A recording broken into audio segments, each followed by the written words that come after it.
Hi, what's up? My name is Japsy Capellian Apolinario, your pogging crush. And yeah, I'm here again for another video. Pero, asa na ba ako? So, same drill, same location. As you can see, dito ako sa parang, baga rice field. Pero since madilim, gabi di nyo makikita yan. Pero may mga baka dyan. Yun, meron isa doon, dalawa. Baka. Ayun, minsan nakakasama ko dito tuwing lunchtime. Working as a call center agent. Yun. I'm always here kasi this is my, this is the peaceful place tuwing lunch. Dito ako nakakapag-isip ng maayos, nakapagkado sa sarili, mental mindset and toughness.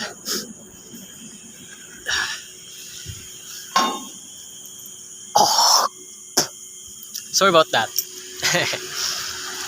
So yun nga, kanina pagpapatuloy sa storya ko kanina na yun nga, nagpapatingin ko naman ako sa mga OM ko, direct bosses, kasi they guide me until now, wala namang problema. Pero yun nga, merong bad news akong nabalitaan na medyo nakakainis lang, pero wala naman tayong magagawa. Pero I think there's a reason naman kung bakit nangyari yun.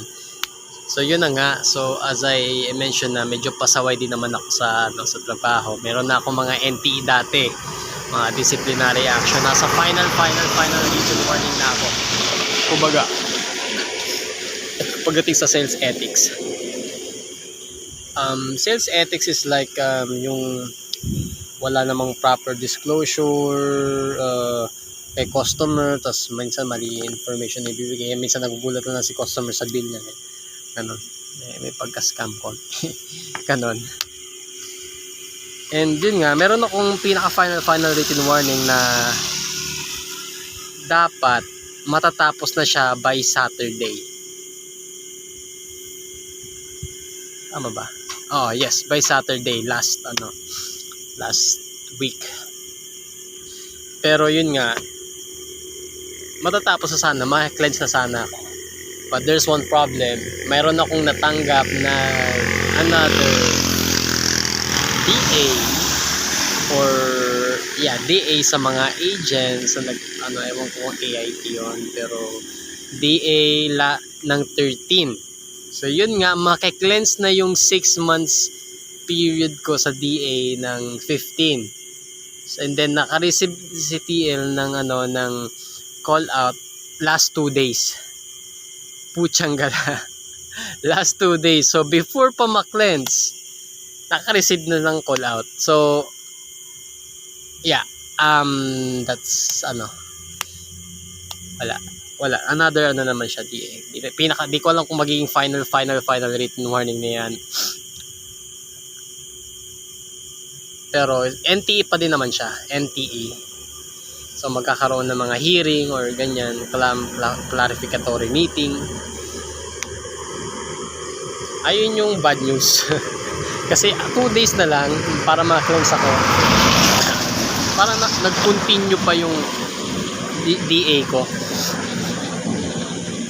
Ayun yung pinaka-bad thing. Instead na verbal lang sana ang makukuha ko from TL, naging NTE pa. Kaya medyo nakaka-bad trip. 2 days na lang. Naghintay ka ng 6 months tapos na may ginawa ka pang mali bago pa matapos yung expiry ng cleansing mo.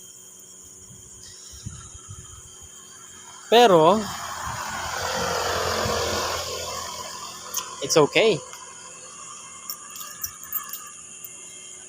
Yun nga, based dun pala sa kulit ako kahapon, ayun, kanina sobrang down na down ako because of that.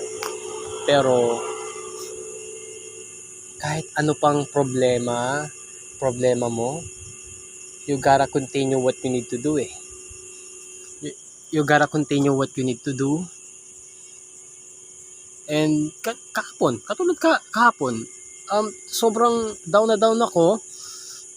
Ayoko nang gawin, ayoko na mag-jogging, ayoko nang gumawa ng action sa katawan ko, exercise. But I still continue. I continue. And ang na-realize ko is it's our how we think, how our emotions how we feel. So talagang nasa tao talaga. So kahit ano pang problema yan, ang what I highly suggest is huwag kayong mag-isip ng sobrang malalim. So dun sa DA ko, iniisip ko na lang na motivation siya. Motivation na dapat di na ako magkamali in the future. Then after yun, nakabenta pa rin naman ako. Ang dami kong benta. Ngayon, nakaka-anim na ako. So, my point is, you have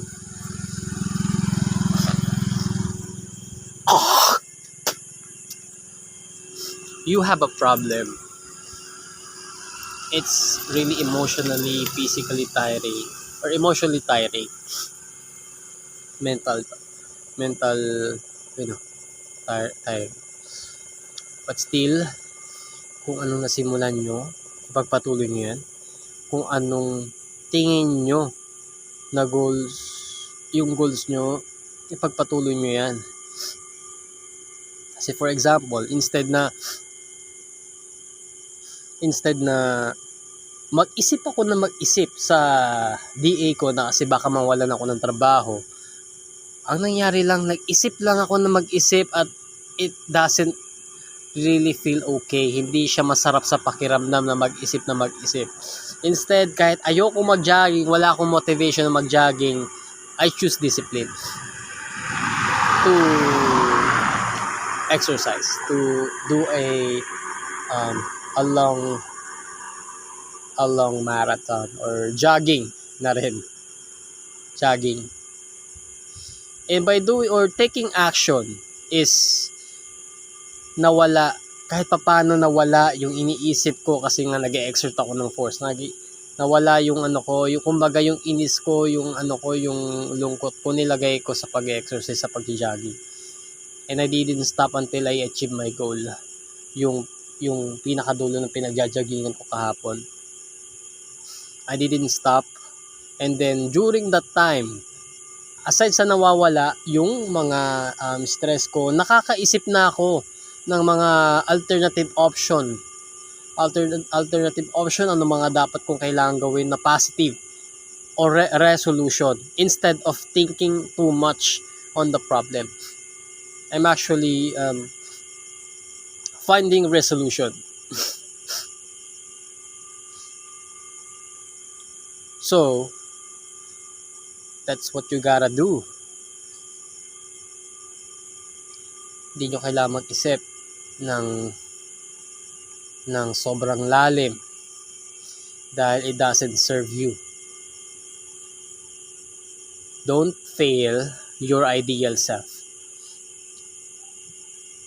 Kaya yung jogging na yun kasi it's part of my routine eh. It's part of my routine every day. Kasi ayun naman talagang tamang routine. Sa umaga, mag-exercise ka kasi ayun talaga makapagbanat ng buto, and kapag okay ang physical activity ng katawan mo, nagiging okay din ang pag-iisip mo. So konektado siya. Once na basta healthy ang healthy ang katawan mo, mindset mo, konektado yung lahat. Maging healthy ka. So yun ang suggestion ko sa inyo, na magkaroon kayo ng routine everyday na kailangan yung gawin, na no option to give up, no option not to do it. You gotta do it everyday kahit ano pa yan. For example, umuulan, umaambon, putang ina, tatakbuhin ko pa rin yan kahit umuulan pa yan. Anong reason? Dahil umuulan? So the only reason lang na magpapahinto talaga sa sarili mo is ikaw. sarili mo. Umuulan. And ang normal thinking mo is, ay, umuulan? Hindi ako makakapag-jogging, umuulan. And pag sinamahan natin ng science, baka magkasakit ako. No, it's only in your mind. It's actually only in your mind. Ang nagpapatigil sa'yo, nagpapa-prevent sa'yo from doing what you need to do. What you want. What I did, I'm still going to take just exercise, jogging. Umulan, bumagyo, you're going to do it. Kasi nga, the only reason na para tumigil ka is yung sarili mo.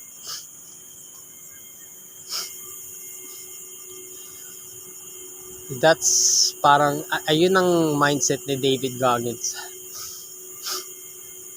David Goggins is sobrang baba ng self-esteem niya dati at sobrang taba niya. Pero ngayon, walang opera-opera. Ngayon, ang ano niya na, ang ganda ng physically fit.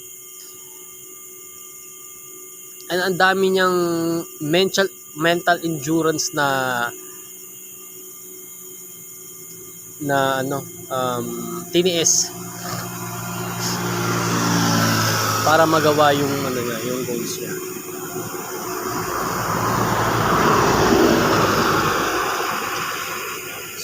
Sobra namin yung pinagdaanan. Ay isa sa mga idol ko. Hindi siya marunong dati magsulat, magbasa. Why?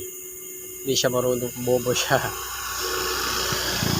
Pero since hindi siya nagpapigil sa kamangmangan niya, a lot of people, ang mararamdaman nila, magsulat ka, magbasa ka, ayoko niya, nakakatamad magsulat, nakakatamad magbasa, nakakapagod, no. Kasi nga, sarili mo lang din ang pinipigilan mo. If you want to be better, if you want to learn how to read and write, just do it. Just read and write. Learn how to read and write. Ayun lang yun.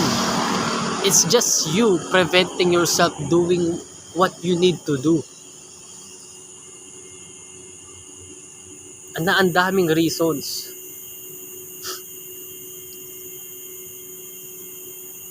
So that's why you need to have a really tough mindset.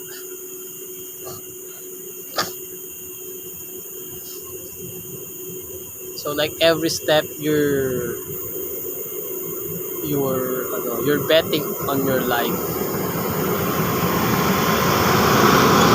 Even me, habang tumatakbo ako, pagod na ako. I'm not going to stop. If you're going to stop, this is what I'm telling to myself. If you're going to stop, you're just going back. You're just going back to being weak. So you gotta choose. If you want to stop, just die. That's something you want to just die. If you want to stop, that's what I'm actually telling to myself. Just die if you want to stop. So nire-restrict ko yung sarili ko, pinipilit ko yung sarili ko. Kasi minsan talaga kailangan mo palakasin yung mental toughness mo. In doing pero huwag yung isipin na kapag may kailangan gawin, kailangan nyo talagang pilitin ng sarili nyo, baka bumagsak kayo. Kailangan nyo rin isipin yung katawan nyo na magkaroon kayo ng healthy pahinga, healthy pagkain. Isa pa yan, mga pagkain. This generation already has a lot of foods that is craving na hindi naman talaga healthy sa katawan nyo. And ayun din ang reason kung bakit kayo nagiging dumb or nagiging bobo and just, or kasi nga yung mga pagkain naman is na, yung pagkain na yun na mga bagong mga pagkain ngayon this generation is nakakakalma, comfortable ka doon sa mga kinakain niya. Kaya minsan ako minsan ang pakiramdam ko pag kumakain ako ng mga junk food, ng mga masasarap na pagkain na hindi naman talaga healthy. Parang I'm going back, sinking into the ocean. I'm feeling dumb, parang I'm telling to myself, I'm going back again. Ang sarap nito, ang sarap magpahinga, ang sarap matulog. Ganun na nangyari. Ang sarap nito, sige pa. Pero after mo naman makain yun nga, masarap na afterwards, I feel shit to myself. Ano tong kinain mo, hindi naman to healthy. Tingin mo, this will serve you na. Hindi healthy ka pa dito. Hindi. Tataba ka lang, magkakaroon ka ng maraming asukal sa katawan mo. Eh, hindi naman talaga makakatulong sa paglaban sa mga sakit-sakit or what. So for me, nire-restrict ko rin yung sarili ko kumain ng, pero minsan talaga hindi ko may kubli na talagang kumakain din ako ng gano'n. Pero yun nga, kahit anong environment pa yan, kailangan mong i-restrict talaga ang sarili mo. Kasi for me, disciplining yourself is same as loving yourself. Kasi kung ano man mga nararamdaman mo, kahit yung mga about about sa food na hindi, alam mo namang hindi healthy, alam mo naman talagang hindi healthy, pero gusto mo talagang kainin, kinakain mo talaga siya. That's for me, that's like a short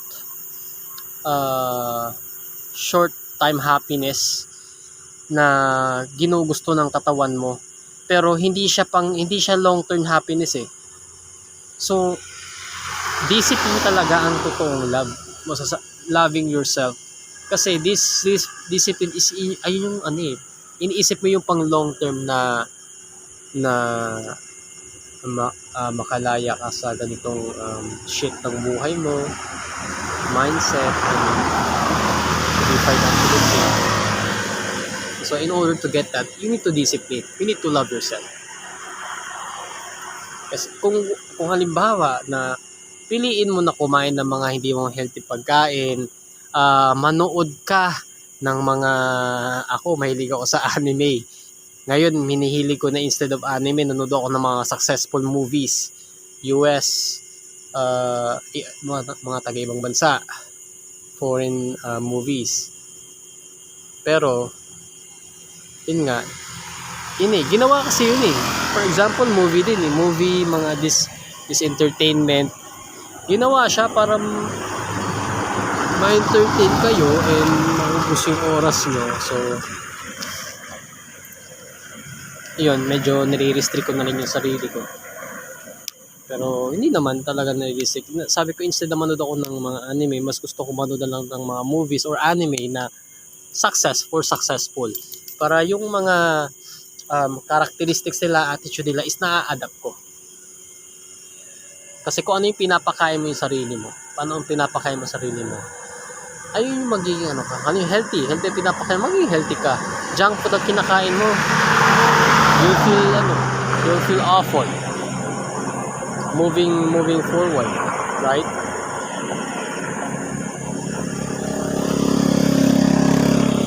So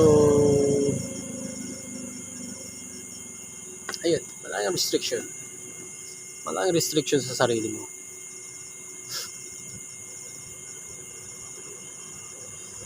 And asa na ba ako?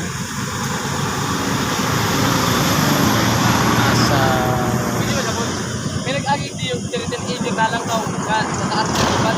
Teenager? Oo. Wala ko teenager. Mataas. Mataas? Oo. Matangkad siyang payat na bata pa. Ay, wala ko eh. Wala ko nakita. Wala pa dito dumadaan. Bakit? Ano yun? May diferensya? Hindi. Magnanakaw. Magnanakaw? Ay, wala ko Yung eh. parang naka-jogging pants siya. Wala akong nakita kasi mga nakasabay ko dito, mga truck, mga aso. Pero wala ka rito mag-isa lang naglalakad. Wala pa. Wala ka Bakit bang- nanakawa kayo? O ninakawan sila. Anong nakaw? Wala akong nakita. Kanina ka pa rito? Oo.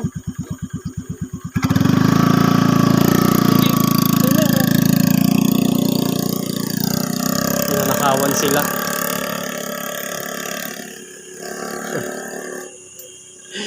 Actually, itong spot na to, yun, nanakawan sila. Yung spot na to, itong spot na to, napaka, ano nito eh, madali kang manakawan dito kasi walang masyadong tao eh. Oh. Kasi puro truck lang eh. Ako, hindi ako natatakot. Siguro manakawan. Nakawin nila tong cellphone na to. Tingin mo, kahit quality ng cellphone na to. Pero syempre, di nila alam kung anong quality nito. Pero nanakawin pa din nila to. So, walang problema. Nakawin nila ang cellphone. Wala namang ano yan. Mambuhay yan. You can still replace the cellphone naman. Walang problema. Nabuhay naman tayo sa mundo ng mga walang ganitong gamit eh. It's just that pinapadali yung ano natin, buhay natin. Pero ngayon kasi parang pag wala tayong mga ganitong gamit, masyado na tayo naging reliant sa mga gamit.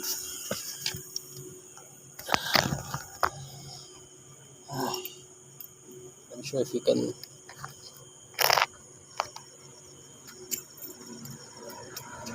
Ito ang tambayan ko.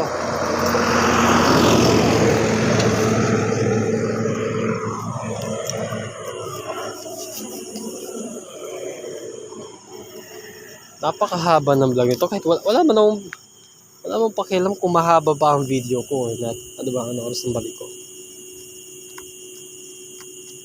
Hindi ko makita. So it's already 2. I only have mga sa 13 minutes. So yun guys, pagdating sa pinag-usapan kanina, yun nga, nagkaroon ako ng NTE. Pero hindi ako nagpadala sa mga overthink ko, sa problema.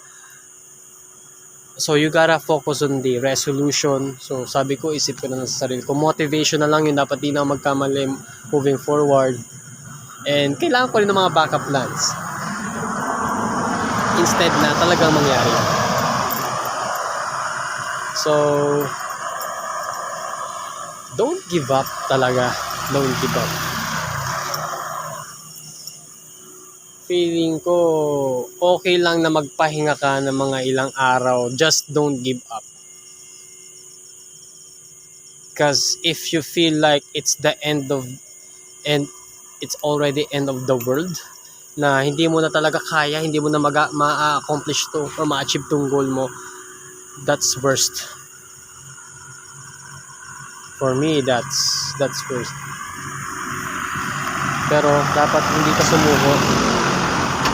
Like me, kahit hindi pa ako ngayon financially free, hindi pa ako alam ko magiging magiging successful ako in the future. And I will watch this video in the future and how do I become now and in the future, and then check this later on or in the future. So I think that's pretty much it. You have a wonderful day. Stay safe and goodbye. Peace out.